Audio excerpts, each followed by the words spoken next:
तो आज हम लोग का ट्रिग्नोमेट्रिक इक्वेशंस का लास्ट लेक्चर्स होगा।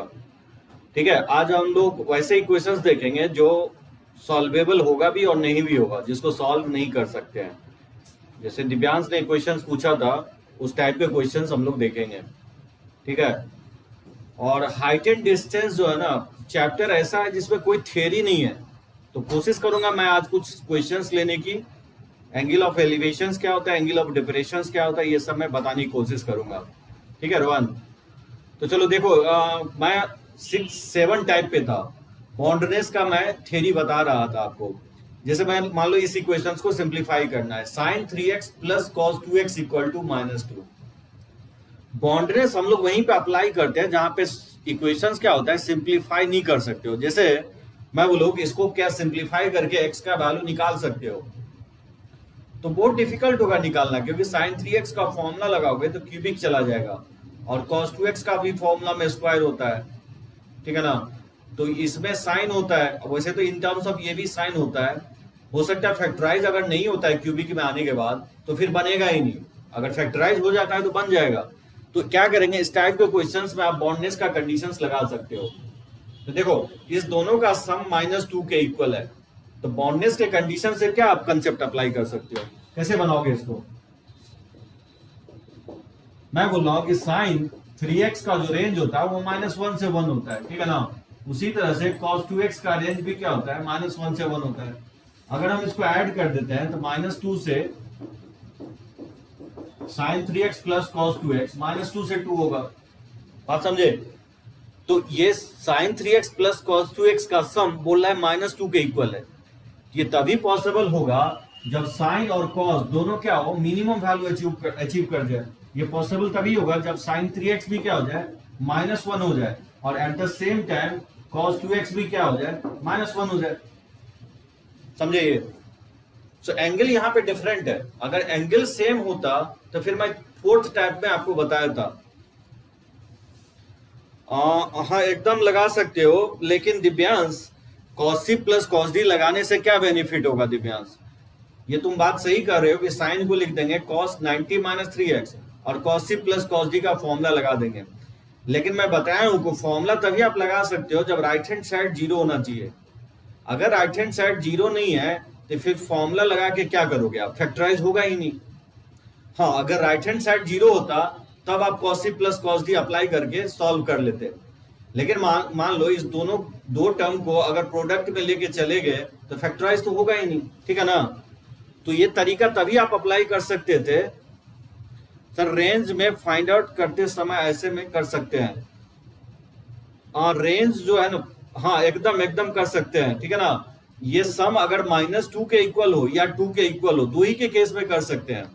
अगर मान लो 1/2 होता या 3/2 होता, तब फिर आपको सॉल्व सिंप्लीफाई करना रहता है। बॉन्डेज का मतलब ये है कि अपर वैल्यू या लोअर वैल्यू देगा। इसका आप देख रहे हो वैल्यू सम जो है ना, लिस्ट वैल्यू दिया गया है, तो फिर ये बॉन्डनेस से बनेगा। और ये अगर 2 के इक्वल भी रहता तो भी बॉन्डनेस से बनाते, क्योंकि अपर बाउंड दिया गया है।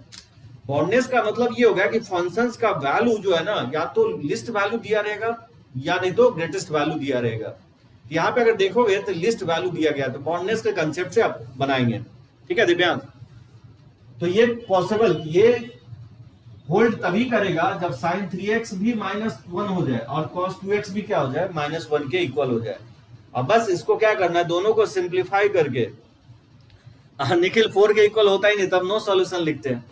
इसका सम क्योंकि 4 के इक्वल कभी नहीं होगा, तो उस केस में 5 हो जाता, क्योंकि साइन और कॉस का मैक्सिमम वैल्यू ही 1 होता है, तो 2 के इक्वल हो सकता है। एकदम सही निखिल बोले, नो सॉल्यूशन होगा। बताओ साइन का वैल्यू -1 कहाँ पे होता है, जब 3x equal to 4n - 1 into π/2। Popular solution में बताया हूं, यहां से x निकालोगे ये हो जाएगा 4n - 1 इंटू हो जाएगा π/6 हो जाएगा। अब क्या करोगे, इसमें कुछ वैल्यू लिख दोगे। जैसे n अगर 0 रखोगे तो -π/6 आएगा, n अगर 1 पुट करते हो तो 3π/6 आएगा, जिसको हम π/2 भी लिख सकते हैं। ठीक है ना, n अगर 2 रखते हो तो 9π/6 आएगा, जिसको हम लोग 3π/2 भी लिख सकते हो। तो n3 रखने पे ही आया, सॉरी n2 रखने पे ही आया, नहीं n अगर 0 रखोगे तो -π/6, 1 रखोगे तो 3π/6, 2 रखोगे तो सॉरी 2 अगर रखते हो तो 8 - 1 7π/6 हो जाएगा। ठीक है ना। 3 रखोगे तो 12 माइनस 1, ये हो जाएगा 11 पाई बाय 6। उस तरह से 4 रखते हो तो 16 माइनस 1, ये 15 पाई बाय 6 हो जाएगा। 15 पाई बाय 6 को अगर 3 से डिवाइड कर दोगे तो 5 पाई बाय 2 के इक्वल होगा, एंड सो ऑन। ऐसे बहुत सारे वैल्यू लिख सकते हो। उसी तरह से अगर इसका सॉल्यूशन फाइंड आउट करें तो cos का वैल्यू -1 कहाँ पे होता है? तो जानते हो पॉपुलर सॉल्यूशन में क्या लिखवा है, cos का वैल्यू -1 जो होता है वो ऑड मल्टीपल ऑफ पाई पे होता है। यहाँ n ना लिख करके m लिखो, अनदर कांस्टेंट ऐड करो, ठीक है ना। तो 2m + 1 इंटू पाई पे cos का वैल्यू -1 होता है। यहाँ से x = हो जाएगा 2m + 1 इंटू पाई बाय 2 हो जाएगा, ठीक है। यहाँ से कुछ वैल्यू लिख दो, m अगर 0 रखोगे तो पाई बाय 2 आएगा, m अगर 1 रखते हो तो 3 पाई बाय 2 आएगा, m अगर 2 रखते हो तो 5 पाई बाय 2 आएगा। इस तरह से बहुत सारे वैल्यू आ सकता है। अब इसमें देखोगे दोनों सॉल्यूशंस में कॉमन सॉल्यूशन, जो दोनों का इक्वेशंस का जो कॉमन सॉल्यूशंस आएगा वही इस ओरिजिनल इक्वेशंस का क्या होगा, रिक्वायर्ड सॉल्यूशंस होगा। तो क्या लगता है दोनों में जो कॉमन दिख रहा है मुझे पाई बाय 2 दिख रहा है, पाई बाय 2 दोनों में कॉमन है। फिर नेक्स्ट वैल्यू देखोगे तो 5 पाई बाय 2 दिख रहा है कॉमन, ठीक है ना। तो दो वैल्यू आ गया, तो पाई बाय 2 और 5 पाई बाय 2, इसका डिफरेंस कितना है? 5 पाई बाय 2 में पाई बाय 2 घटाओगे तो 2 पाई के इक्वल आएगा।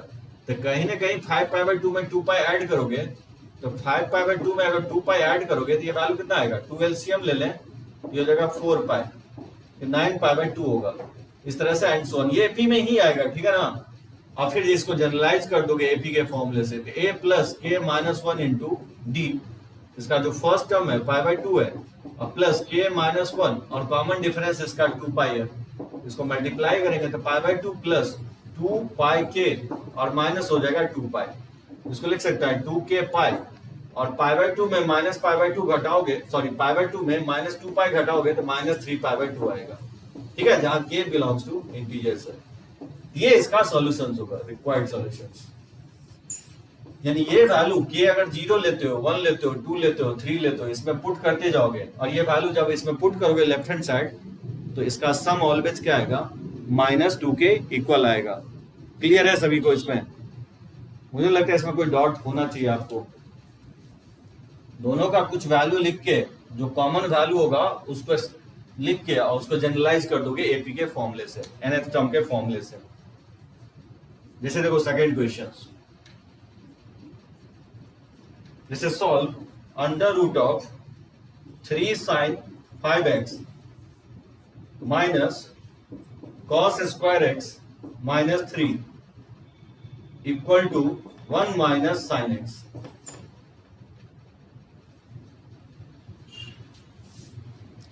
Three sine 5x minus cos square x minus 3 equal to 1 minus sine x। इसको कैसे सॉल्व करोगे?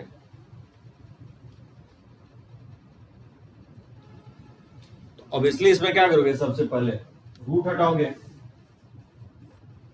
दोनों साइड से अगर रूट हटाते हो तो स्क्वायर कर देंगे, क्योंकि ये तो ऑलवेज पॉजिटिव होगा ना राइट हैंड साइड, ये तो निगेटिव हो नहीं सकता है, क्योंकि साइन का मैक्सिमम वैल्यू 1 लोगे तो जाके 0 होगा।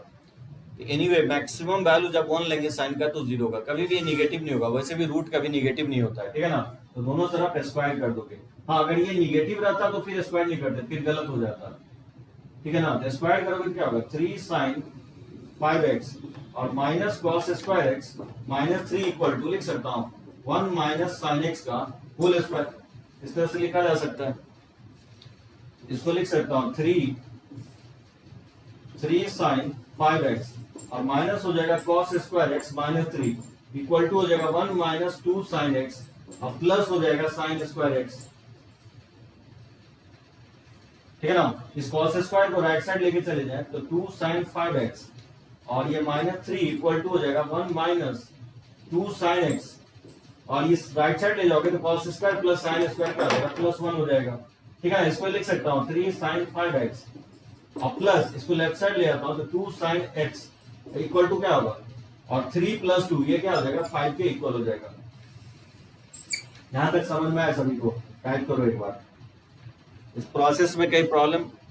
सर अगर बस माइनस साइन एक्स हो तो स्क्वायर नहीं करेंगे। हाँ, एकदम नहीं करेंगे दिव्यांश, माइनस साइन एक्स को पॉजिटिव करेंगे। ये सब बेसिक्स में बताऊंगा, ये बातें ट्रिगो खत्म नहीं हुआ है, ठीक है। बेसिक्स में ये फिर से हम लोग इक्वेशन सॉल्विंग देखेंगे। तो जब भी राइट हैंड साइड निगेटिव होगा और एक साइड रूट है तो स्क्वायर नहीं करेंगे, ये सब बताऊंगा मैं, क्योंकि 2 माइनस 2 के इक्वल नहीं होता है। स्वास्तिक 2 माइनस 2 के इक्वल नहीं होता है, लेकिन जब दोनों साइड स्क्वायर करोगे तो 2 का स्क्वायर भी 4 होता है और माइनस 2 का स्क्वायर भी 4 होता है, तो 4 इक्वल टू क्या हो जाएगा, 4 हो जाएगा। तो जब 2 माइनस 2 के इक्वल नहीं था और जैसे ही स्क्वायर किए तो इक्वल हो गया, इसलिए हम लोग जनरली स्क्वायर नहीं करते हैं। स्क्वायर करने से पहले हम लोग चेक करते हैं कि either left hand side right hand side दोनों साइड पॉजिटिव होना चाहिए या दोनों साइड नहीं तो निगेटिव होना चाहिए, तो ही हम स्क्वायर करते हैं किसी इक्वेशंस को। अगर एक साइड पॉजिटिव हो और एक साइड निगेटिव हो तो मैथ में कभी स्क्वायर नहीं करेंगे, नहीं तो गलत हो जाएगा। स्वास्तिक आंसर्स मिला, जो तुम्हारा डॉट क्लियर हुआ? अगर माइनस, ठीक है ना, ओके चलो।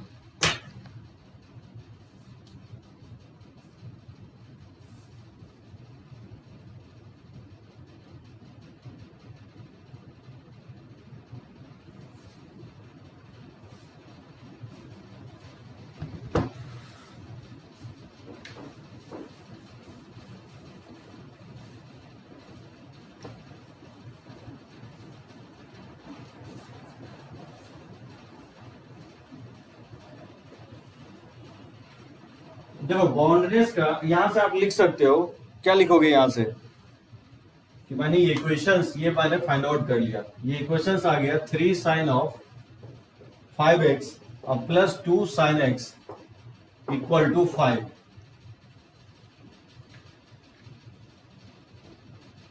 3 sine 5x plus 2 sine x equal to 5।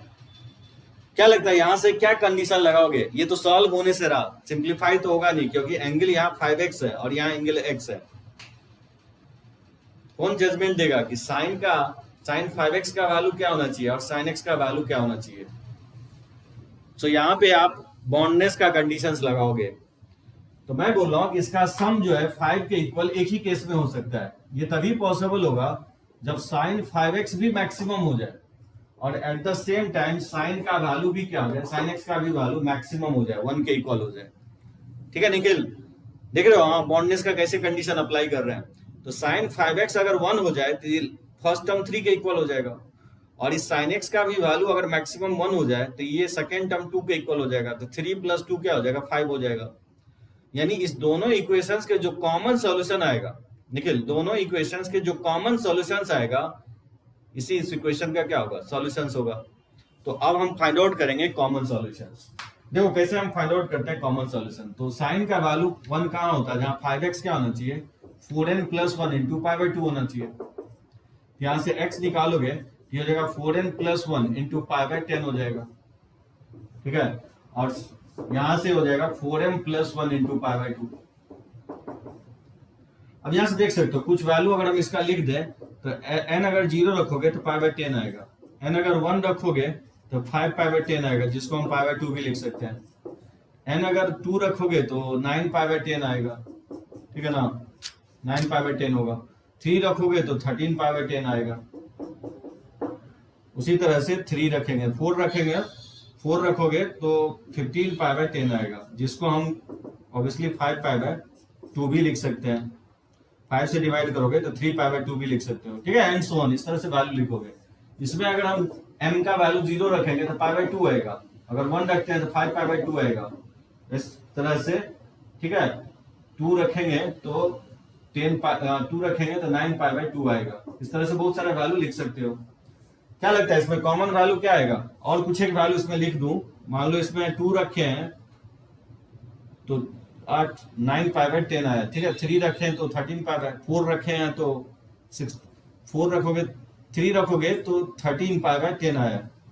अगर 4 रखेंगे तो 16 प्लस 1, अच्छा यहाँ गलती किया हूँ, 4 रखोगे तो 3 रखेंगे तो 13 π/10 आया, और अगर 4 रखते हैं तो 17 π/10 आएगा, ठीक है ना। 4 पे 5 पे क्या हो जाएगा, 21 π/10 हो जाएगा, जिसको हम 3 से ठीक है 21 π/10 होगा। सो 5 पे ये आया। 6 रखोगे तो 6 24 और प्लस 1 25 π/10 आएगा, जिसको हम 5 से डिवाइड करेंगे तो 5π/2 आएगा। तो क्लियरली दिख रहा है कि दोनों में जो कॉमन वैल्यू आ रहा है, एक तो दिख ही रहा है कि π/2 आ रहा है, ठीक है ना, दूसरा वैल्यू 5π/2 आ रहा है, तो ऑब्वियसली 9π/2 आएगा कॉमन वैल्यू, देखोगे आगे जब लिखोगे, यानी कहीं ना कहीं π/2, 5π/2, 9π/2 ये कॉमन वैल्यू आ रहा है, यानी जो दोनों में कॉमन वैल्यू आ रहा है यही सारा कॉमन वैल्यू आ रहा है, तो इसका जो जनरल टर्म यही हो जाएगा ना, तो इसका आंसर से ये लिख दोगे 4m+1 × π/2, ठीक है, एपी के फॉर्मूले से लिख दोगे, यानी तो ये लिखा हुआ है इसका जनरल सॉल्यूशन, तो ये लिखोगे। समझे सभी लोग? हाँ सही कर दिया हूं, ठीक है ना, 4 पे 17π/10 आएगा, ठीक है साहिल, समझे सभी लोग? तो ये इसका कॉमन सॉल्यूशन होगा, ये इसका आंसर हो जाएगा 4m+1 × π/2। इसमें किसी को प्रॉब्लम हो तो पॉइंट आउट करो।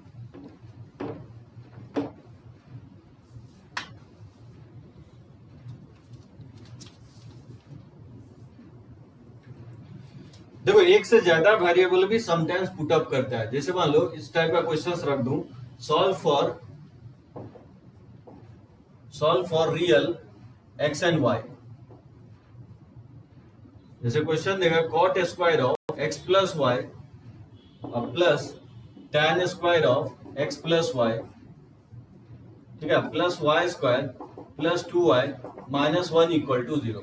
जैसे मुझे इसको सिंप्लीफाई करना है, निखिल बॉन्डनेस वहां पे यूज होगा जहां पे सॉल्यूशन सिंप्लीफाई करना फेल हो जाएगा, बॉन्डनेस वहां पे यूज होगा जहां पे एंगल का डिफरेंस बहुत ज्यादा होगा।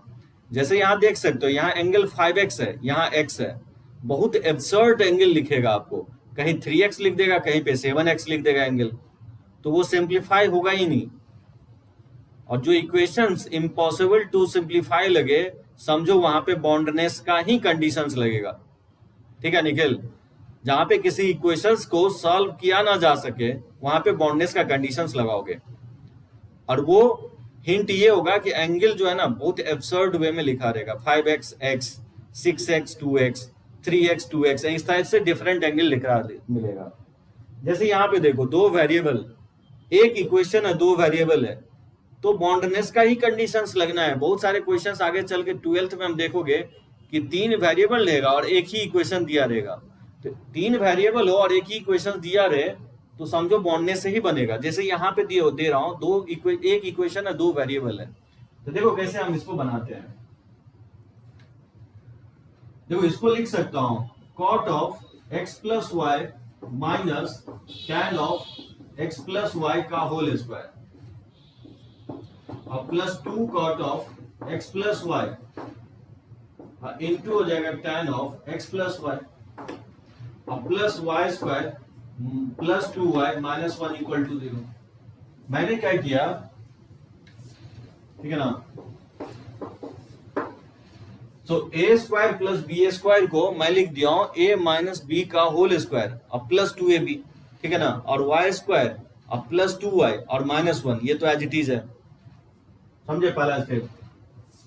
और इसको लिख सकता हूं cot of x plus y और minus tan of x plus Y का होल स्क्वायर, अब tan और cot 1/tan होता है तो इसे कैंसिल आउट हो जाएगा, तो प्लस लिख सकता हूं y स्क्वायर और प्लस 2y, और ये प्लस 2 होगा, नहीं होगा, ये प्लस 2 होगा, और ये माइनस 1, इसको प्लस 1 लिख सकता हूं, यहां से cot of x plus Y minus tan of x plus Y का होल स्क्वायर, और प्लस ये भी परफेक्ट स्क्वायर हो जाएगा, तो इसको लिख सकता हूं y प्लस 1 का होल स्क्वायर = 0। टाइप करो, ये स्टेप समझ में आया सभी को? यहां तक कोई किसी को प्रॉब्लम तो नहीं है ना?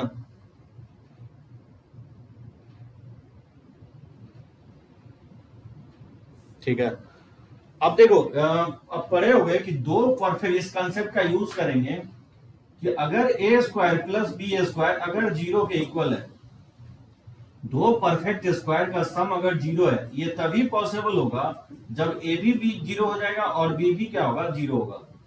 ये जानते हो, अगर दो परफेक्ट स्क्वायर, क्योंकि a स्क्वायर भी पॉजिटिव है और b स्क्वायर भी पॉजिटिव है, तो दो पॉजिटिव का सम तो 0 का भी नहीं हो सकता है, ये तभी जीरो हो सकता है जब इंडिविजुअल टर्म क्या हो जाए, जीरो हो जाए, ए भी जीरो हो जाए और बी भी जीरो हो जाए। ठीक है, तो वही कंसेप्ट हम यहाँ पे अप्लाई करेंगे, क्योंकि पहला टर्म भी परफेक्ट स्क्वायर है और दूसरा टर्म भी परफेक्ट स्क्वायर है। तो परफेक्ट स्क्वायर तो ऑलवेज पॉजिटिव होता है, तो दो पॉजिटिव का सम जीरो कैसे हो सकता है, क्योंकि राइट हैंड साइड जीरो लिखा है।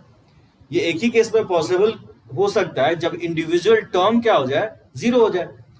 That means cot of x plus Y minus tan of x plus Y भी जीरो हो जाए और at the same time y plus one भी क्या हो जाए, जीरो हो जाए। ठीक है, ये कंसेप्ट, ये बहुत जगह कंसेप्ट आपको लगाएंगे 12th में स्पेशली, कि जब दो वेरिएबल या तीन वेरिएबल देगा और सिंगल इक्वेशंस देता है तो हम लोग क्या करेंगे, परफेक्ट स्क्वायर बनाने की कोशिश करेंगे। और जैसे ही परफेक्ट स्क्वायर का सम जीरो आ जाता है तो वो एक ही केस में करेंगे जब सारे परफेक्ट स्क्वायर क्या हो जाए, इंडिविजुअली जीरो हो जाए। यहां से cot of x plus Y equal to हो जाएगा tan of x plus Y. ठीक है ना, और यहां से y का वैल्यू तो निकल गया -1, y का वैल्यू इसमें पुट कर देंगे तो मतलब इसको लिख सकता हूँ 1 tan of x plus Y equal to tan of x plus Y. यहां से लिख सकता हूँ tan square of x plus Y equal to 1 हो जाएगा। ठीक है, यहां तक समझे? इसमें किसी को प्रॉब्लम हो तो पॉइंट आउट करो।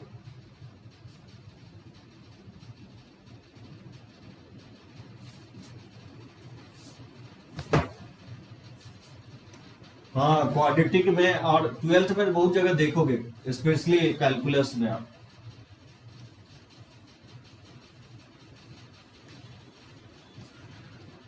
यहां से लिख सकता हूं, so tan square of x plus Y equal to 1 हो गया, एंड और y इक्वल टू जो है -1 हो गया। इसमें y इक्वल टू -1 पुट कर देंगे तो tan square x -1 equal to 1 हो जाएगा। और टैन स्क्वायर, इसको 1 को लिख सकता हूँ टैन स्क्वायर π/4। और जानते हो स्क्वायर में फॉर्मूला क्या बताया हूँ, तो x -1 इक्वल टू हो जाएगा n पाई प्लस माइनस π/4 हो जाएगा। ठीक है ना, स्क्वायर में बताया हूँ tan square theta equal to tan square alpha, या sine square theta equal to sine square alpha, या cos square theta equal to cos square alpha. Theta जो होता है n pi plus minus alpha होता है। यहाँ से x निकालोगे तो n pi plus minus π/4 plus 1 हो जाएगा, जहाँ n क्या है, इंटीजर्स है। और ऑब्वियसली y का जो वैल्यू आ रहा है -1, तो y का एक सिंगल वैल्यू आएगा, जबकि x का क्या होगा, इनफाइनाइट वैल्यू आएगा जो डिपेंड करेगा n पे। हाँ, स्वास्तिक लास्ट स्टेप नहीं दिख रहा है। ठीक है, स्वास्तिक यहां से क्या किया हूं, tan square of x plus Y equal to 1 लिख रहा हूं। ठीक है, स्वास्तिक कॉर्ड को लिख दिया 1/10 और इसको क्रॉस मल्टीप्लाई कर दिया। ठीक है ना, तो ये tan square of x plus Y equal to 1 आ जाएगा। और फिर मैंने क्या किया हूं, tan square x plus Y equal to 1 में y का जो वैल्यू आया है -1 ये पुट कर दिया हूं, और फिर x का वैल्यू यहां से निकाला हूं, तो x n के टर्म में आएगा और y का एक ही वैल्यू आएगा -1। ये इसका आंसर होगा। समझे ये स्वास्तिक? कैसे पता चल जाता है कि कौन सा फॉर्मूला यूज करना है?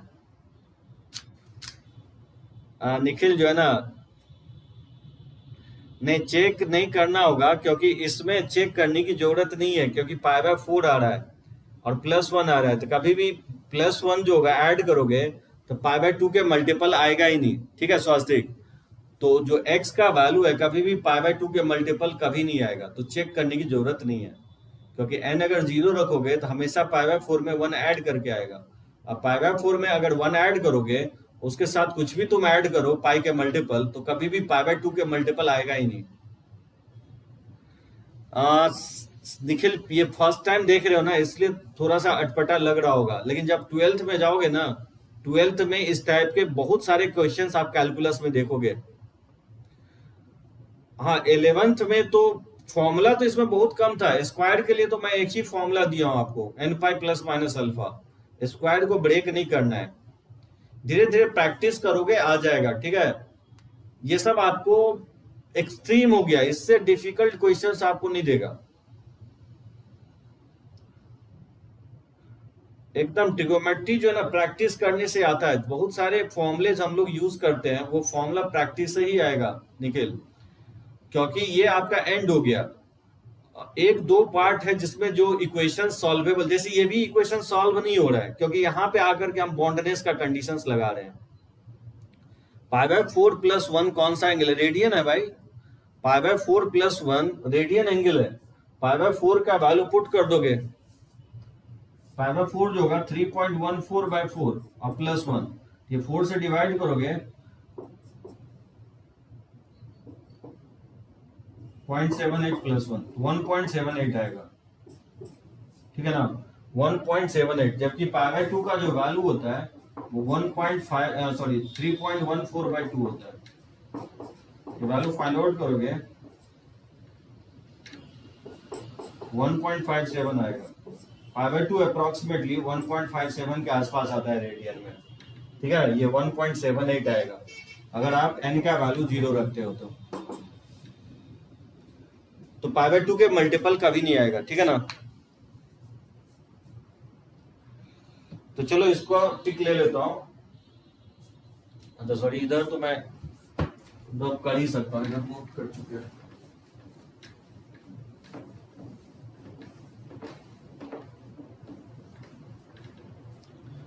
अब देखो कुछ क्वेश्चन जो है ना सॉल्वेबल नहीं होगा। जैसे x = दे दूं 4 sin x है और x जो है 0 से 2 पाई दे दे, तो बोलेगा कि the number of solutions of the equation, बोला किसके इक्वल होगा?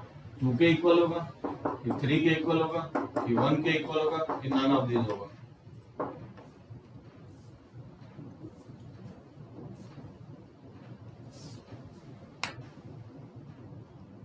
हाँ स्वास्थ्य यही ले रहा हूं, x = 4 sin x और x 0 से 2 पाई है।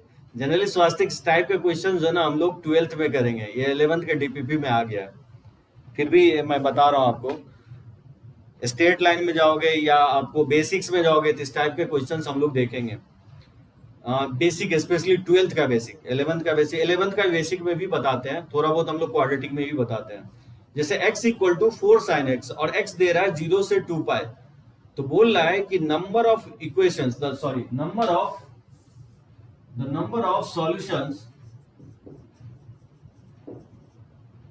सॉल्यूशंस इज, बताना है किसके कितने सॉल्यूशन। एकदम 12th में भी निखिल बेसिक्स है, 12th में ही तो है बेसिक्स, बहुत ही फास्ट वे में है और उसी का एक्सटेंशन है निखिल, जो पढ़ चुके हैं ना उसी का एक्सटेंशन है, जो 11th में पढ़े ना वही सब है। x = 4 sin x 0 से 2 pi, the number of solutions is 2, 3, 1, none of this. जैसे हम लोग बेसिक्स में जो है ना 11th के बेसिक में मॉडुलस फंक्शंस पढ़ते हैं, ट्रिगोमेट्रिक फंक्शंस पढ़ते हैं, उसके बाद आपको इनइक्वालिटीज पढ़ते हैं, लॉगरिथमिक फंक्शंस पढ़ते हैं, मॉडुलस फंक्शन, ठीक है ना। यही सब जाकर के 12th में और फंक्शन सब इंट्रोड्यूस होता है, greatest integer functions, fractional part functions, signum functions, inverse trigonometric functions, तो यही सब मिक्स करके जो ना बेसिक्स बना 12th का बेसिक्स। तो ज्यादा फंक्शंस नहीं है, 3-4 और फंक्शंस आप 12th में पढ़ोगे। अब देखो ये इक्वेशन सॉल्व होगा ही नहीं क्योंकि लेफ्ट हैंड साइड जो है पॉलिनोमियल है, लेफ्ट हैंड साइड x में है और राइट हैंड साइड ट्रिगोमेट्रिक है, तो यहां से x निकलेगा ही नहीं, ठीक है। तो यहां क्या करोगे, ग्राफ से बनेगा, इस टाइप का क्वेश्चंस ग्राफ से बनेगा। जब x = 4 sin x है तो 4 को डिवाइड कर दो, x/4 = क्या आ जाएगा sin x, तो y = x/4 and y = sin x। क्या करेंगे, लेफ्ट हैंड साइड का और राइट हैंड साइड को भी y = मान लेंगे, इस दोनों का ग्राफ ड्रॉ करेंगे। हाँ दिव्यांश 0 तो दिख ही रहा है, वो विजुलाइजेशन से आप पकड़ रहे हो दिव्यांश कि x = 0 इसको सेटिस्फाई कर रहा है, लेकिन कोई जरूरी नहीं है कि 0 सिर्फ सेटिस्फाई करेगा, 0 के अलावा भी सेटिस्फाई कर सकता है, वो चेक करना पड़ेगा। तो देखो दिव्यांश समझने की कोशिश करो, जब भी आपको किसी इक्वेशन सॉल्व नहीं हो तो फिर क्या करेंगे, लेफ्ट हैंड साइड का ग्राफ और राइट हैंड साइड का ग्राफ ड्रॉ करेंगे और दोनों ग्राफ का जो पॉइंट ऑफ इंटरसेक्शन होगा, the number of point of intersection of these two graph will give the number of solutions of these equations. इस दोनों ग्राफ का जितने पॉइंट पे कट करेगा या टच करेगा वो क्या कहलाएगा, नंबर ऑफ सॉल्यूशंस कहलाएगा इस इक्वेशंस का। अब देखो साइन एक्स का ग्राफ तो आप जानते हो बहुत इजीली, 0 से 2 पाई में साइन एक्स का ग्राफ ये होगा, ये पाई हो जाएगा, ये 2 पाई हो जाएगा, ये पाई बाय 2 हो जाएगा। पाई बाय 2 पे इसका वैल्यू 1 होता है और इसका वैल्यू -1 होता है, ठीक है, 3 पाई बाय 2 पे। ये हो गया साइन एक्स का ग्राफ, ठीक है। अब y equal to x by 4 का ग्राफ कैसे ड्रॉ करोगे? y equal to x by 4 का अगर ग्राफ ड्रॉ करना है तो चार्ट बना लो। क्या लगता है, x अगर 0 रखोगे तो y 0 होगा, x अगर 1 रखते हो तो y का वैल्यू 1/4 होगा, x अगर 4 रखते हो तो y का वैल्यू क्या होगा, 1 होगा। इस तरह से पुट कर दोगे। देखो x अगर 0 रखोगे तो y 0 हो जाएगा, ये होगा। अगर x 1 लेते हो तो पाई बाय 2 का वैल्यू क्या होता है, अभी जस्ट बताया, पाई बाय 2 का वैल्यू होता है 1.57, तो 1 कहीं न कहीं पहले होगा, 1 कहीं यहाँ पे होगा, तो 1 पे इसका वैल्यू 1/4 है, तो 1/4 यहाँ पे आएगा, ठीक है ना, 1 पे ये 1/4। फिर उसके बाद वैल्यू 4 पे 1 है, तो पाई का वैल्यू 3.14 होता है, तो 3.14 से थोड़ा सा ज्यादा होगा 4, तो मान लो 4 यहाँ पे है, तो 4 पे इसका वैल्यू क्या आ रहा है, 1 आ रहा है, तो 4 पे इसका वैल्यू 1 आ रहा है। इस पॉइंट को जब ज्वाइन करोगे ना तो देखो इधर भी ग्राफ आएगा, तो ये एक स्ट्रेट लाइन होगा इसका ग्राफ, एक स्ट्रेट लाइन इसका ग्राफ होगा, इससे नीचे भी ग्राफ जाएगा, ये ग्राफ होगा y equal to x by 4 का। वैसे हम लोग स्ट्रेट लाइन में देखेंगे ग्राफ ट्रेसिंग, वैसे ग्राफिकल ट्रांसफॉर्मेशन भी देखेंगे। तो क्या लगता है, साइन का ग्राफ और ये स्ट्रेट लाइन का ग्राफ 2 पॉइंट पे कट कर रहा है, एक तो ऑरिजिन पे दिख रहा है और एक पॉइंट यहाँ पे दिख रहा है, ठीक है। क्योंकि ये 2 पॉइंट पे कट कर रहा है इसलिए नंबर ऑफ सॉल्यूशन इसका क्या होगा, 2 होगा। हाँ स्वास्तिक 2 होगा। दिव्यांश, जब भी आपको इक्वेशन सॉल्व नहीं हो तो एक तरीका ये भी होगा कि लेफ्ट हैंड साइड का ग्राफ ड्रॉ करो और राइट हैंड साइड का ग्राफ ड्रॉ करो, और इस दोनों ग्राफ का जो number of point of intersection होगा वही डिनोट करेगा नंबर ऑफ सॉल्यूशंस को। इस टाइप को क्वेश्चन जनरली हम लोग 12th में देखेंगे, 11th के 1 या 2 क्वेश्चंस आपको डीपीपी में चला गया गलती से, फिर भी मैं बता दिया हूं। और इस टाइप का बहुत सारे क्वेश्चंस आपको दे सकता है, जैसे मान लो एक क्वेश्चंस मैं और रख दूं इस पे,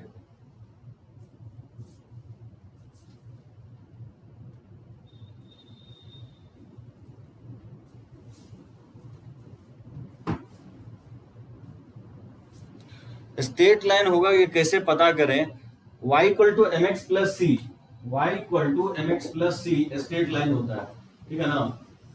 यहाँ पे m का वैल्यू 1/4 और c का वैल्यू 0 रखोगे तो यही लाइन आ जाएगा, ठीक है ना। ये स्ट्रेट लाइन का इक्वेशन होगा,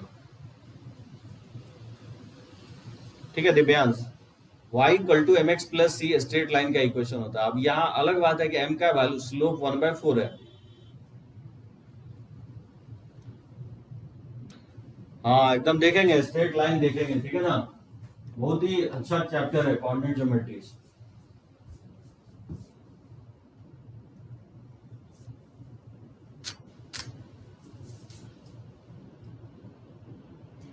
देखो number of solutions, sir curve कब होता है, कर्व होता है जब पावर होता है x का। हाँ बहुत एक्साइटेड है कोऑर्डिनेट के लिए, चलो ओके। पावर जो है ना, x का पावर ये 1 के अलावा कुछ भी होता है तो कर्व होता है। y equal to M X plus, linear होना चाहिए, यानी x का पावर 1 और y के पावर 1। अगर इसके पावर को बढ़ाते हो तो हमेशा कर्व होगा। तो जितने भी आपको पढ़ने वाले हो सारा कर्व ही होगा। स्ट्रेट लाइन भी एक कर्व ही है, लेकिन यहाँ पे डिग्री, पावर को डिग्री कहा जाता है, यहाँ डिग्री 1 है x और y में। तो अगर x और y में डिग्री अगर 1 है तो स्ट्रेट लाइन होगा। बाकी सारे केसेस में जो है ना कर्व ही होता है।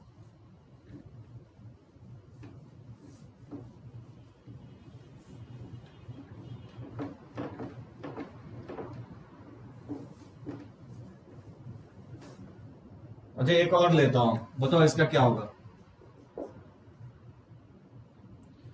If x equal to sine x और x दे रहा है माइनस पाई से 3 पाई तक, then number of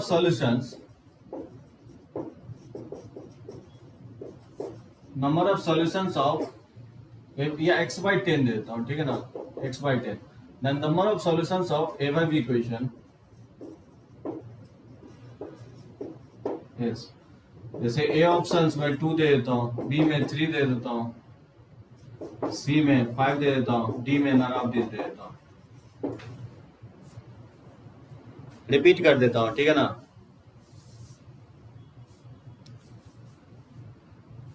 हाँ, x by 10 equal to sine x minus pi से 3 पाई। हाँ, y equal to M X plus C straight line में है, ठीक है ना, y equal to M X plus C straight line में होगा। दिव्यांश बोल रहा है ए ऑप्शन होगा। देखो दिव्यांश चेक करते हैं, तुम बोल रहे 2 होगा सॉल्यूशन, तो x by 10 equal to sine x, ठीक है, तो left hand side y equal to x by 10 है और y equal to sine x, इस दोनों का ग्राफ ड्रॉ करेंगे और इस दोनों का ग्राफ जितने पॉइंट पे इंटरसेक्ट करता है वही क्या कहलाएगा, नंबर ऑफ सॉल्यूशंस कहलाएगा। तो y equal to sine x का जो है ये होता है ग्राफ, ये माइनस पाई हो जाएगा, ये पाई हो जाएगा, अच्छा 3 पाई तक जाना है, ठीक है, ये 2 पाई हो जाएगा और ये 3 पाई हो जाएगा। तो माइनस पाई से 3 पाई के बीच में मैंने साइन का ग्राफ ड्रॉ कर लिया। ये वैल्यू आपका -1 होगा और ये वैल्यू आपका 1 के इक्वल होगा,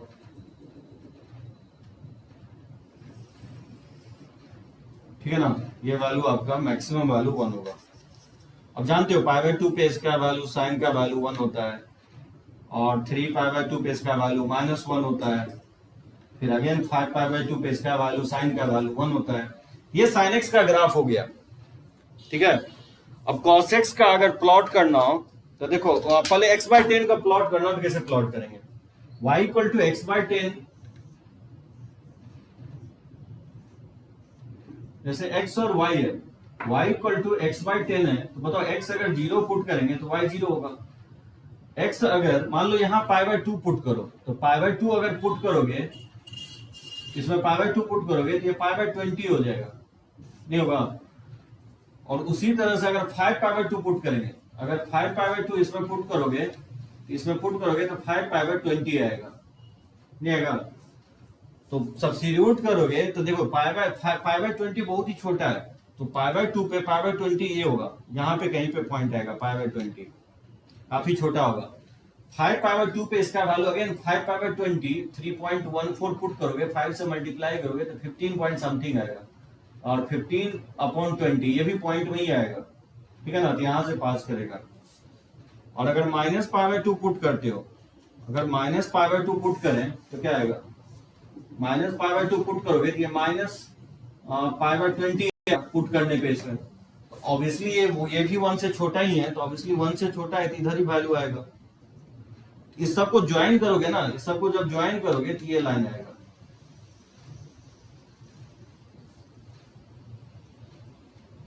ये लाइन होगा y equal to 1/10 into x का। y equal to M x हमेशा ऑरिजिन से पास करता है, ठीक है ना, ऑरिजिन से भी पास कर रहा है।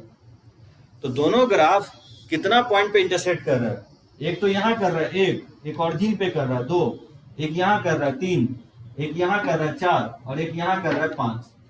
तो इसका आंसर क्या हो जाएगा, सी ऑप्शन होगा। सो नंबर ऑफ सॉल्यूशंस क्या होंगे, 5 होंगे, ये होगा 5। एक यहाँ इंटरसेक्ट कर रहा है 1, एक ऑरिजिन पे कर रहा है 2, एक यहाँ पे कर रहा है 3, एक यहाँ पे कर रहा है 4 और एक यहाँ पे कर रहा है 5। तो माइनस पाई से 3 पाई के बीच में इसका जो नंबर ऑफ सॉल्यूशंस होंगे ये 5 होगा। हाँ दिव्यांश, ये 12th में करेंगे दिव्यांश, ये 11th का पार्ट नहीं है, इसलिए थोड़ा डिफिकल्ट आपको लग रहा होगा, क्योंकि क्वेश्चंस गलती से पुटअप हो गया था, इसलिए मैं बता दिया हूं। ग्राफ प्रैक्टिस करवाऊंगा दिव्यांश जो ना, हाँ एकदम, ये आपको डिफिकल्ट अभी लग रहा होगा, नो डाउट, इसको छोड़ सकते हो। अच्छा, पूछ रहे थे हाइट एंड डिस्टेंस का क्वेश्चंस कैसे बनाएंगे। देखो हाइट एंड डिस्टेंस में 2 आपको चीजें ध्यान रखना है, जैसे आप मान लो ये आपको सरफेस है, ठीक है ना, और यहाँ पे कोई ऑब्जर्वर है, यहां से कोई देख रहा है इस पोल को, ये क्या है, बेसिकली पोल है। यहां इसको अगर कोई देखता है यहाँ पे, इसी को कहा जाता है एंगल ऑफ एलिवेशंस। इसको क्या बोलेंगे, एंगल ऑफ एलिवेशंस।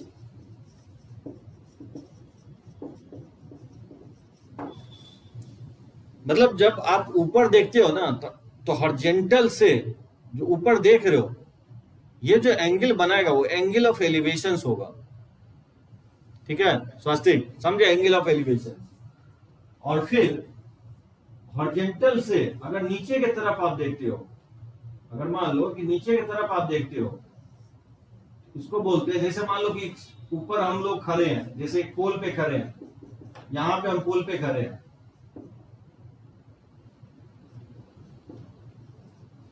और यहां से हम नीचे देख रहे हैं। इस एंगल को जो हॉरिजॉन्टल के साथ जो एंगल ये बनाता है, इसको हम लोग बोलते हैं एंगल ऑफ डिप्रेशन। ये क्या कहलाएगा, एंगल ऑफ डिप्रेशन।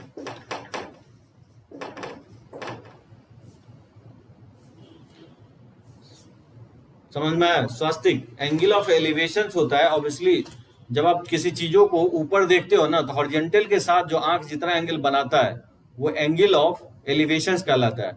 और मान लो नीचे अगर देख रहे हो किसी ऑब्जेक्ट को, तो हॉरिजॉन्टल के साथ जो एंगल बनता है उसी को हम लोग बोलते हैं angle of depression. Just nomenclature किया गया है, बस यही है एंगल ऑफ एलिवेशन और एंगल ऑफ डिप्रेशन। हाँ, 10th में भी थोड़ा बहुत पढ़ते हैं। हाइट एंड डिस्टेंस कोई चैप्टर नहीं है, वो ट्रिगो का ही पार्ट है।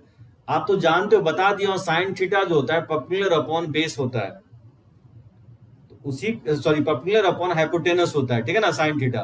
तो वही कंसेप्ट यहाँ पे यूज करना है। नहीं, कोई जरूरी नहीं है स्वास्तिक, हो भी सकता है नहीं भी हो सकता है। अगर ये दोनों एंगल इक्वल है, हो भी सकता है नहीं भी हो सकता है। सो एंगल ऑफ एलिवेशन और angle of depression sometimes equal हो भी सकता है, नहीं भी हो सकता है। तो कंफ्यूज मत हो, थीटा मत लो, अगर इसको अल्फा ले लेता हूं, ठीक है।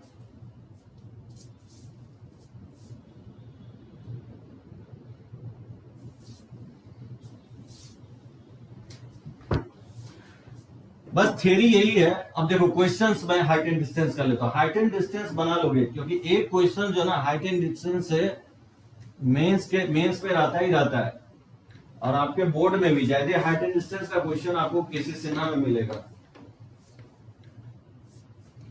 अब देखो कुछ क्वेश्चंस हाइट एंड डिस्टेंस का,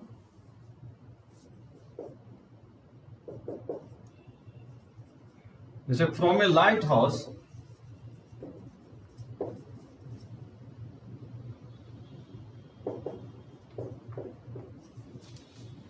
the angle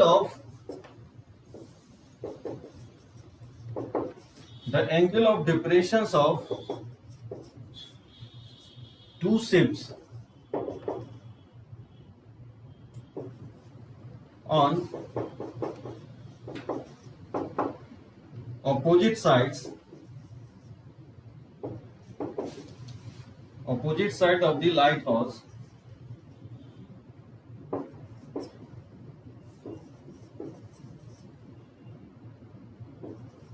ठीक है, are observe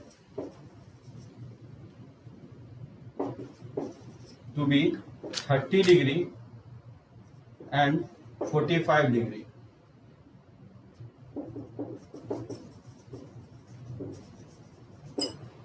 If height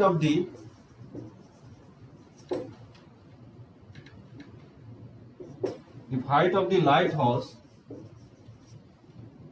is h meter, the distance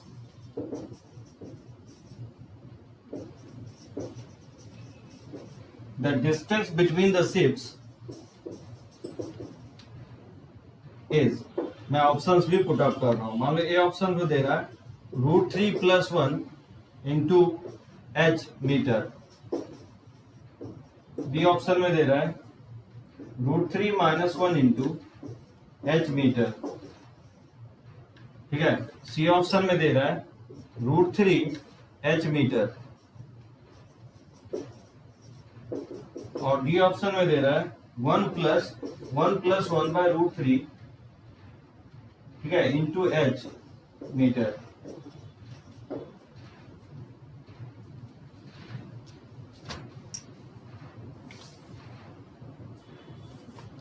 sir board exam में साइन कोसाइन का वैल्यू चार्ट प्रोवाइड करता है? नहीं स्वास्तिक, ये नहीं है। साइन कॉस का चार्ट देगा ही नहीं आपको। एंगल वैसा ही देगा जो नॉन एंगल होगा, 30, 45, 60, 15 डिग्री। 15 डिग्री वैसे बोलेगा निकालने के लिए। चार्ट तो बहुत तुम दूर तक चले गए। ये तो आईटी में नहीं देगा चार्ट, तो चार्ट यूज नहीं करवाता है। साइन कॉस का चार्ट का भी, इवन लॉग का भी चार्ट अब यूज नहीं करवाता है। लॉग का भी आपको दिया रहता है टेबल। अब देखो मेनली क्या है कि आपको हाइट एंड डिस्टेंस में डायग्राम अगर ड्रॉ कर लेते हो ना तो क्वेश्चंस बहुत इजीली बन जाता है। नहीं एकदम स्वास्थ्य, एकदम कभी नहीं देगा, 88 डिग्री नहीं देगा। जनरली एंगल निकालने के लिए अगर देगा तो नॉन एंगल का मल्टीपल या डिवीजन देगा। बात समझे? यानी 30 या तो मल्टीप्लाई 30 का या 30 का डिवीजन, 30/2 या 30/3 या 30/4, इस टाइप से देगा। नॉन एंगल का मल्टीपल या सब मल्टीपल देता है। हाँ हाइट एंड डिस्टेंस, देखो हाइट एंड डिस्टेंस का मेन डायग्राम होता है। डायग्राम आपने ड्रॉ कर लिया, समझो इसका क्वेश्चन बहुत इजी होता है। तो जो 2-3 डीपीपी मैं भेजा हूं आपको, उसको बनाओगे, मैं हाइट एंड डिस्टेंस के नाम से भेजा हूं। उसमें कोई थ्योरी नहीं है, बनाना स्टार्ट करो, कोई भी क्वेश्चंस नहीं बनता है। आज के बाद आप पूछोगे, क्योंकि आपका पूरा ट्रिगोमेट्री आज कंप्लीट हो गया।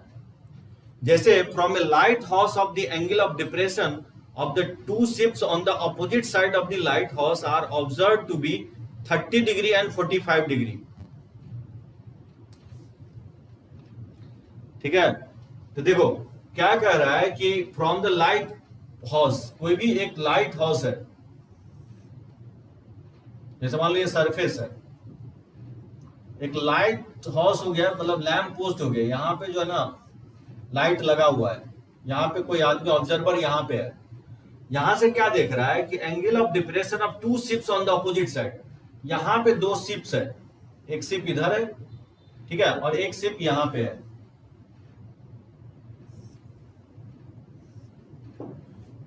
जनरली ऑब्जेक्ट को ना पॉइंट ही मानोगे, यहाँ पे शिप्स है। यहां से ऑब्जर्वर इसको देखता है, एक के डायरेक्शन में देखता है तो वो आपको दिखता है 30 डिग्री, और दूसरे शिप को देखता है अपोजिट साइड, ठीक है, इसको दिखता है आपको 45 डिग्री। 45 नजदीक आएगा, ठीक है ना, काफी नजदीक होगा तभी ये 45 दिखेगा। ये 2 शिप्स है, यहाँ ए पे एक शिप है और बी पॉइंट पे एक शिप है, ठीक है ना। ये सी पॉइंट पे लैंप पोस्ट है, लाइट हाउस बोलो या लैंप पोस्ट बोलो, जो भी बोलना है बोलो। बात समझे? ये लाइट हाउस है, यहां से 2 शिप्स को अपोजिट डायरेक्शन में देखता है। एक 30 degree angle of depression 30 degree है, और दूसरा शिप्स का एंगल ऑफ डिप्रेशन 45 डिग्री है। तो बोल रहा है कि ये तो फर्स्ट लाइन हो गया आपको, observed to be 30 degree. If the height of the lighthouse is h meter, then the distance between the ships is, बोल रहा है इस लाइट हाउस का हाइट h है, तो AB का डिस्टेंस बोला है निकालने के लिए, AB का डिस्टेंस फाइंड आउट करने के लिए दोनों शिप्स के बीच का डिस्टेंस क्या होगा। क्वेश्चन समझ में आया सभी को? डायग्राम समझे, एक बार टाइप कर दो। A और B पॉइंट पे 2 शिप्स है अपोजिट साइड, और एक लाइट हाउस है। लेट्स से वो लाइट हाउस को मैं CD मान लो, और डी पे कोई ऑब्जर्वर है जो 2 शिप्स को देख रहा है, एक का एंगल ऑफ डिप्रेशन 30 डिग्री है, दूसरा का 45 डिग्री। आंसर ए होगा, एकदम स्वास्तिक सही बोले, आंसर ए होगा। ये 30 डिग्री है तो ये भी एंगल 30 डिग्री हो जाएगा, ठीक है ना, अल्टरनेट एंगल। ये 45 है तो ये भी एंगल क्या होगा, 45 हो जाएगा। इस राइट एंगल ट्रायंगल में, इन ट्रायंगल ACD में बताओ क्या लगाओगे? ये दिया गया है और ये निकालना है, तो ये एंगल के सामने वाला जो लेंथ होगा पॉपुलर होगा, और ये आपका जो है 90 ये बेस होगा। अब इसमें tan अप्लाई करेंगे तो tan 30 डिग्री इक्वल टू हो जाएगा H/AC हो जाएगा, नहीं होगा, पॉपुलर अपॉन बेस। तो यहाँ से AC का लेंथ निकालोगे H/tan 30 डिग्री हो जाएगा, और tan 30 डिग्री का वैल्यू होता है 1/√3। ये √3 ऊपर चला जाएगा तो AC का लेंथ हो जाएगा √3H। उसी तरह से इन ट्राइंगल, इस ट्राइंगल में BCD में अगेन हम tan 45 डिग्री अगर अप्लाई करें तो tan 45 डिग्री H/BC हो जाएगा, ठीक है ना, base upon popular upon base हो जाएगा। तो tan 45 डिग्री 1 होता है, यहां से नहीं निकल जाएगा, BC का लेंथ 1H हो जाएगा। तो ऑब्वियसली शिप के बीच का डिस्टेंस होगा, डिस्टेंस बिटवीन शिप्स,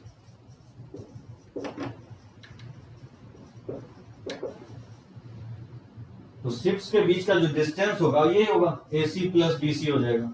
तो AC आपका √3H है और BC आपका H है, इसमें अगर हम H कॉमन ले लें तो √3 + 1 इंटू H मीटर हो जाएगा। ये इसका आंसर होगा, √3 + 1 इंटू H। डायग्राम इसका मेन है, सिंप्लीफाई करना जो है ना बहुत इजियर रहता है। एकदम सही है दिव्यांश, ठीक है ना।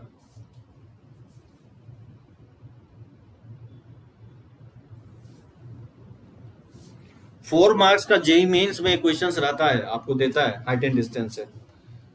रब करें इसको, एक बार टाइप कर दो सभी लोग, एक दो क्वेश्चंस और लेते हैं। हाँ 4 मार्क्स का रहता है।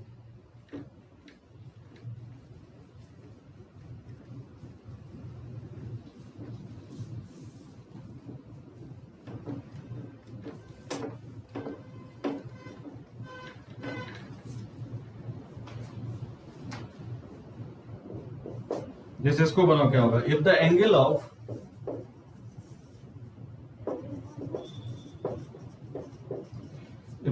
Of elevations of a cloud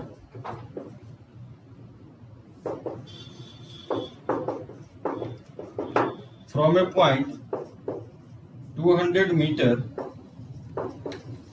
ठीक है, 200 meter above a lake is 30 degree and the angle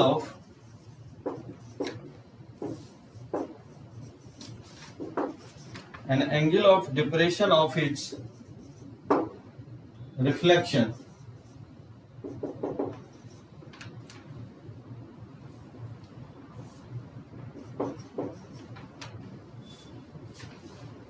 ठीक है in the lake is 60 degree,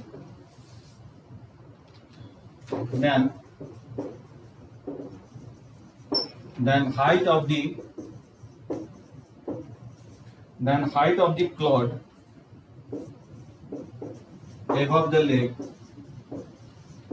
lake is, ठीक है, ए ऑप्शन में 200 मीटर, बी ऑप्शन में दे रहा है 500 मीटर, सी ऑप्शन में 30 मीटर और डी ऑप्शन में दे रहा है 400 मीटर।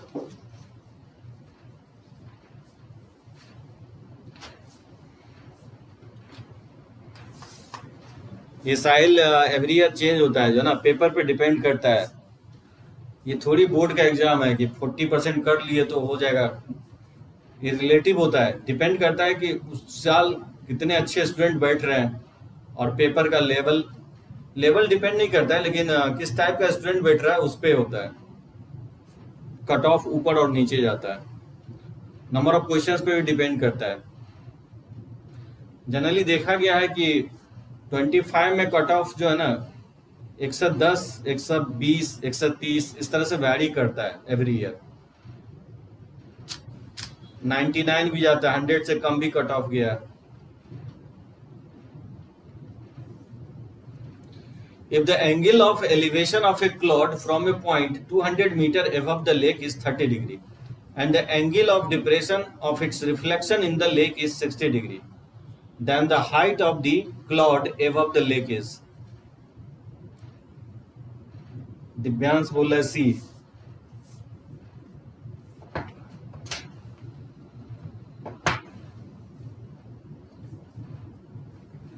और किसी का आंसर्स इसके अलावा?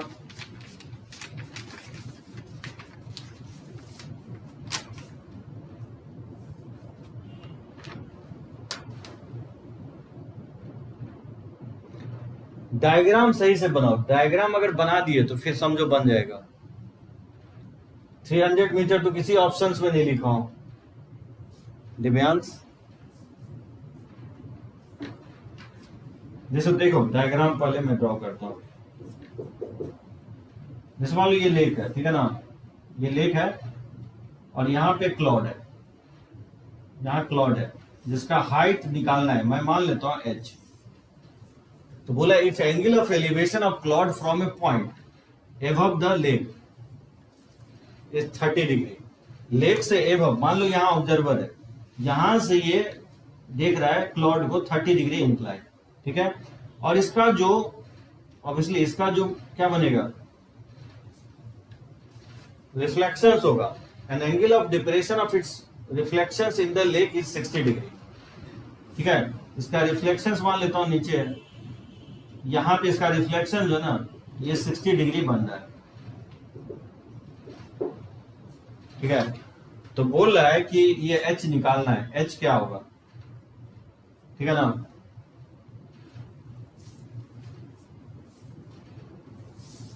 टू 200 मीटर एबव ऑब्जर्वर से, क्या कंफर्म हो 200 एबव ही होगा।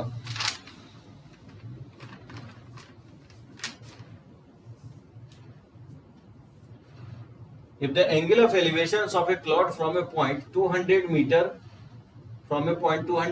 above the lake is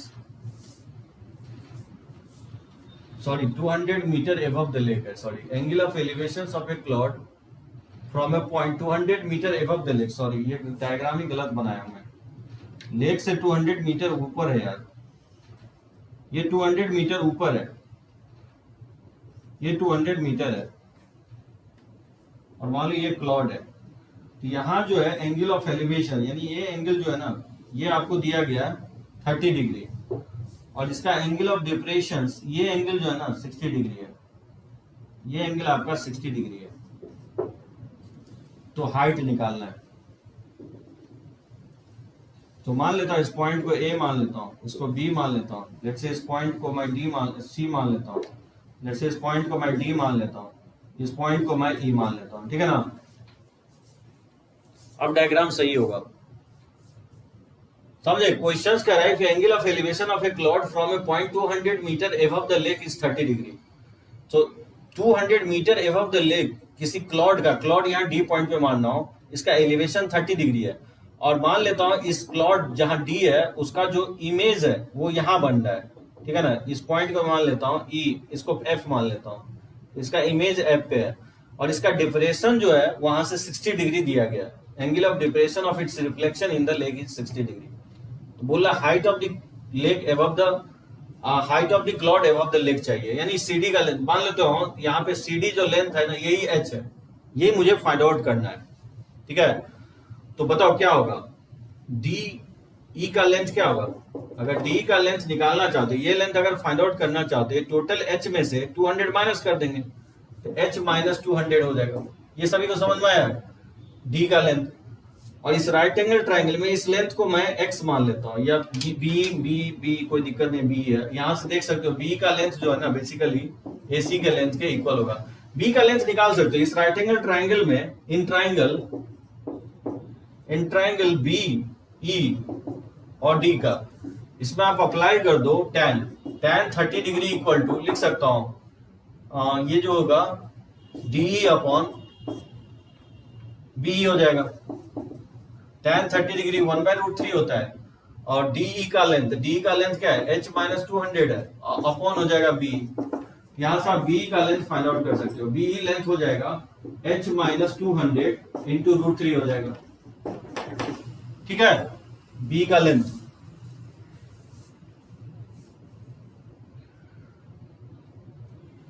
अब क्या करोगे, इस ट्राइंगल में अप्लाई कर दो, इस ट्राइंगल में अप्लाई कर दो,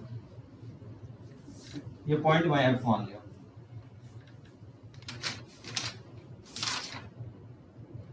इस ट्राइंगल में अगर अप्लाई करोगे, अच्छा CF का लेंथ क्या होगा, कौन बताएगा मुझे, CF का लेंथ क्या होगा,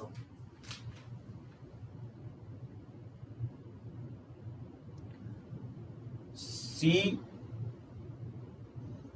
का लेंथ कैसे निकालोगे,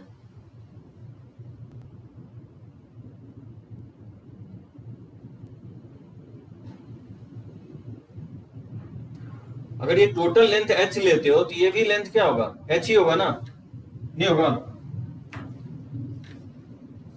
ये भी तो h ही होगा। ये अगर लेंथ h लेते हो तो ये भी लेंथ h होगा। इन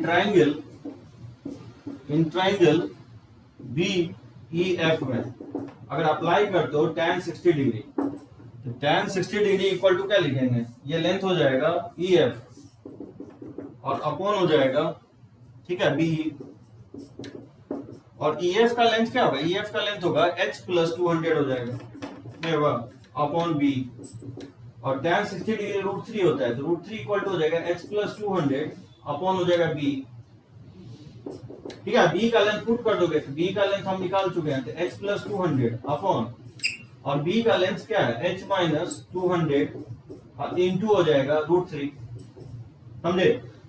क्रॉस मल्टीप्लाई करोगे तो ये √3 क्या हो जाएगा, 3 हो जाएगा, h माइनस 200 इक्वल टू हो जाएगा h प्लस 200, 3 से मल्टीप्लाई करोगे तो 3h माइनस ये 600 इक्वल टू हो जाएगा h प्लस 200, इसको लेफ्ट साइड ले तो 2h इक्वल टू हो जाएगा 800, तो h इक्वल टू क्या आ जाएगा, 400 मीटर हो जाएगा।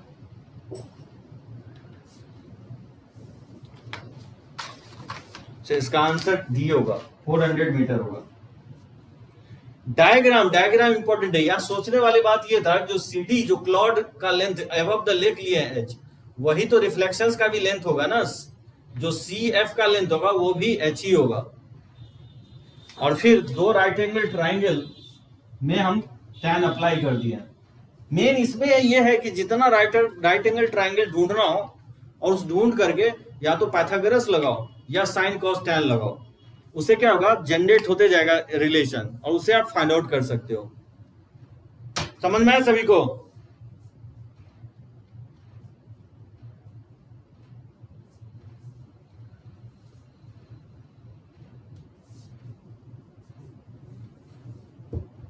CD equal to C F, हाँ एकदम सही बोले हो साहिल, CD सी एफ के इक्वल हो जाएगा, क्योंकि एंगल ऑफ जो एलिवेशन होगा, जितना आपका ये रिफ्लेक्शन होता है, रिफ्लेक्शन जो है ना वो सेम होगा लेंथ। तो बिलो द लेक जो है ना, जो क्लाउड रिफ्लेक्ट होगा वो h ही लेंथ पे रिफ्लेक्ट होगा। लेक के नीचे, अरे रिफ्लेक्शन है भाई, परछाई, स्वास्तिक परछाई तो लेक के अंदर ही दिखेगा ना आपको, ऊपर कैसे दिखेगा, नीचे भी तो जा सकता है ना। अच्छा सॉरी, हाँ सही बोल रहे हो, यहीं पे दिखेगा, ये गलती मैं ड्रॉ किया कि नहीं, परछाई नीचे नहीं होगा, लेग के नीचे भी तो हो सकता है। वो डिपेंड करता है कि आपको लाइट कहां पे सिचुएटेड है, लाइट लेग के लेवल पे, लेग के लेवल पे। चलो डायग्राम, हाँ लेग के लेवल पे भी दोगे तो कोई दिक्कत नहीं है, डायग्राम आपको कुछ इस तरह से बनेगा।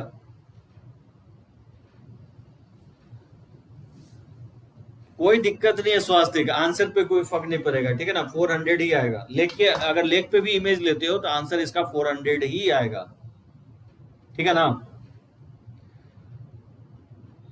ले क्वेश्चन और,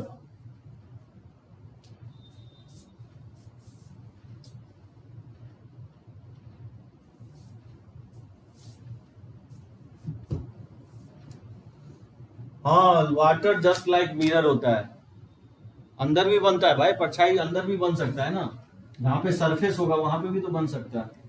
डिपेंड करता है कि लाइट कहाँ रखा हुआ, उस पर डिपेंड करेगा।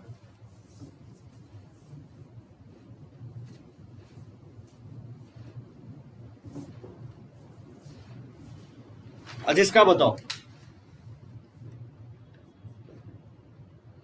एक tower, a tower subtends an angle of 30 degree at a point on the same level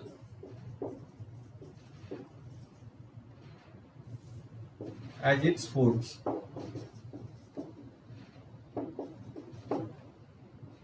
At a second point,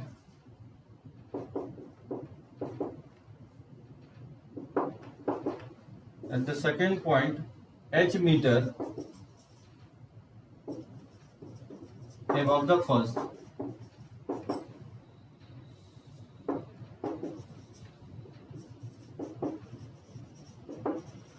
The depressions of the foot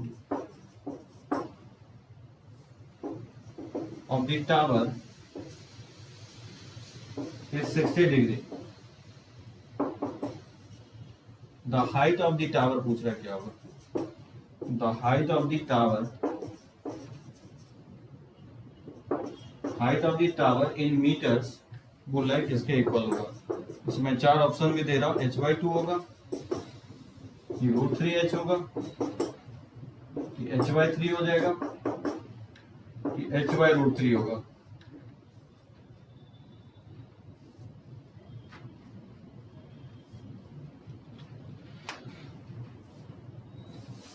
हाँ, जनरली शैडो जो है ना ऑब्वियसली पानी के अंदर ही बनेगा यार. पानी पे शैडो जो है ना, इसलिए मैं नीचे ड्रॉ किया हूँ. तल पे बनेगा शैडो. पानी से रिफ्लेक्ट थोड़ी होगा शैडो. पानी को पेंट्रेट करते हुए अंदर चला जाएगा. देखो, a tower subtends an angle of 30 degree at a point on the same level as its foot at the second point h meter from the above the first. The depression of the foot of the tower is 60 degree. The height of the tower in meter is. इसका diagram बता सकता है कोई? और इसका answers क्या होगा? Find out करो. बोला एक टावर जो है 30 degree at a point on the same level as it's, जिस फुट जिस लेवल पे है वहां उसको सेकेंड पॉइंट से h metre above the first है. The depression of the foot जो है टावर का 60 डिग्री है. तो बोल रहा है कि टावर का हाइट क्या होगा मीटर में. इसका डायग्राम कैसा होगा? एक tower subtends an angle of 30 degree at a point on the same level as its foot at a second point h meter above the first.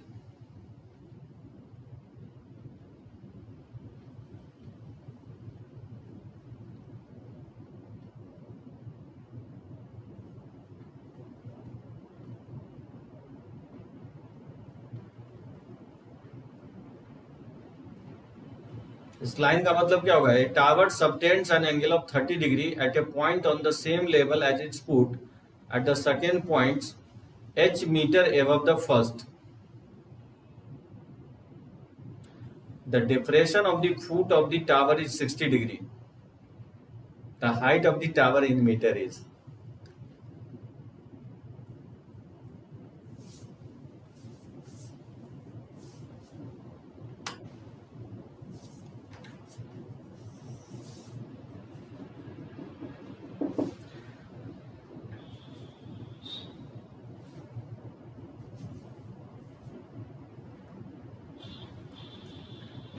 बोला ये h मीटर एबव है और मान लेता हूं ये टावर है, ठीक है ना.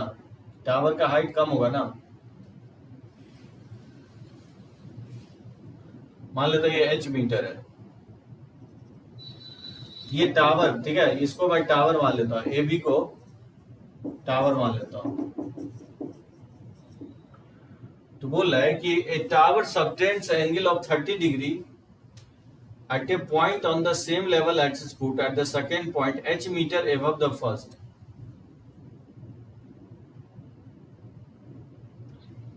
ये बोल रहा है 30 डिग्री है ना.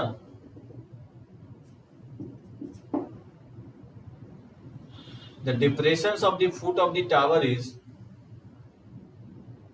60 degree.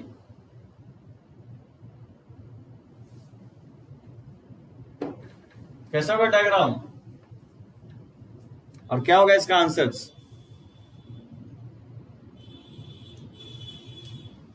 कैसे बनाओगे इसको?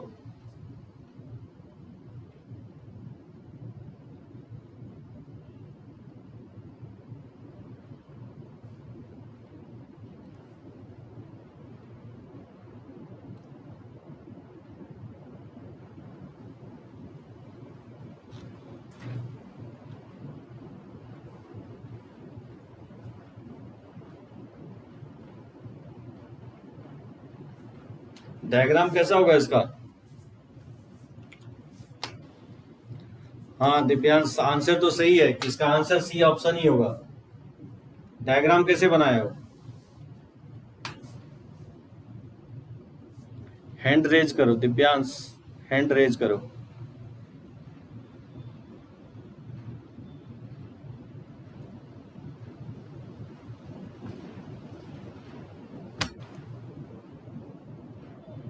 हाँ दिव्यांश कैसे बनाया?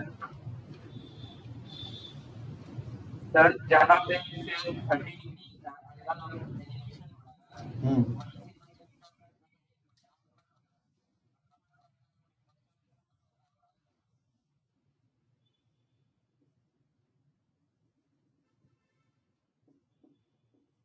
तुमने टावर ले लिया, ठीक है ना, और तुमने ये h मीटर ऊपर एंगल ऑफ डिप्रेशन जो दिया गया है वो क्या है, 60 डिग्री है। ये 60 डिग्री ले लिया और ये 30 डिग्री दिया गया, यही ना? हाँ तो बन जाएगा, समझे सभी लोग? विशाल, वेंकटेश, नेक्स्ट लेक्चर से जो ना हम लोग इसको बनाओगे, ए बी का लेंथ निकालना है तो बनाना इसको h/3 के इक्वल आएगा, ये इसका डायग्राम होगा। तो हाइट एंड डिस्टेंस का मैं स्पेशली डीपीपी प्रोवाइड कर दिया हूं, आगे से नेक्स्ट चैप्टर हम लोग शुरू करेंगे। ट्रिगो नहीं भी पढ़े हो तो उसको कोई प्रॉब्लम नहीं होगी नेक्स्ट चैप्टर में, तो वो लोग भी ज्वाइन कर सकते हो। जो ऑफलाइन देख रहा हो मैं उससे भी बात कर रहा हूँ, ठीक है चेतन? नेक्स्ट लेक्चर से नया टॉपिक हम लोग शुरू करेंगे। ट्रिगो बनाओगे, ट्रिगो प्रैक्टिस से ही आता है, ठीक है निखिल? विदाउट प्रैक्टिस जो है ना आप नहीं कर सकते, बहुत लॉट ऑफ प्रैक्टिस की जरूरत है। नेक्स्ट टॉपिक्स क्या करना चाहोगे? मैं चाह रहा था कि ऑफलाइन में हम लोग जनरली करें कोऑर्डिनेट ज्योमेट्रीज। क्या ये सीक्वेंस सीरीज ले सकते हैं क्या फिर से? मुझे लगता है तब तक जो है ना ओपन हो जाएगा 4-5 लेक्चर्स में, तब तक सीक्वेंस सीरीज मैं चाहता हूँ ऑनलाइन करवा दूं, क्योंकि कोऑर्डिनेट मैं चाहता हूँ कि एक बार शुरू करें तो वहीं पे कंप्लीट कोऑर्डिनेट, क्योंकि बहुत ही वेटेज टॉपिक है। हाँ बेसिक्स भी पढ़ा सकते हैं, कोई दिक्कत नहीं है। सीक्वेंस सीरीज भी या क्वाड्रेटिक ये सब चैप्टर ले सकते हैं, क्योंकि स्ट्रेट लाइन अगर शुरू करेंगे तो फिर सर्किल, पैराबोला, एलिप्स, हाइपरबोला मैं चाहता हूं कि इन शॉर्ट एक ही बार में मैं कंप्लीट करूं। हाँ बायनोमियल ऑलरेडी जो है ना देख सकते हो, बायनोमियल भी कर सकते हैं, कोई दिक्कत नहीं है। चलो देखते हैं, ठीक है ना? तो नेक्स्ट लेक्चर्स में न्यू टॉपिक हम लोग कोई ना कोई स्टार्ट करेंगे। ट्रिगो आपका हो गया है, देखोगे ट्रिगो जो ना, क्योंकि टाइम ज्यादा नहीं मिलेगा, जो 12th में हो स्पेशली बहुत 11th को क्लोजली वॉच करो। जो 11th में है उसके लिए तो काफी बार मौका मिलेगा पढ़ने के लिए, लेकिन जो 12th में उसको फिर मुझे लगता है कि आपको मिल पाएगा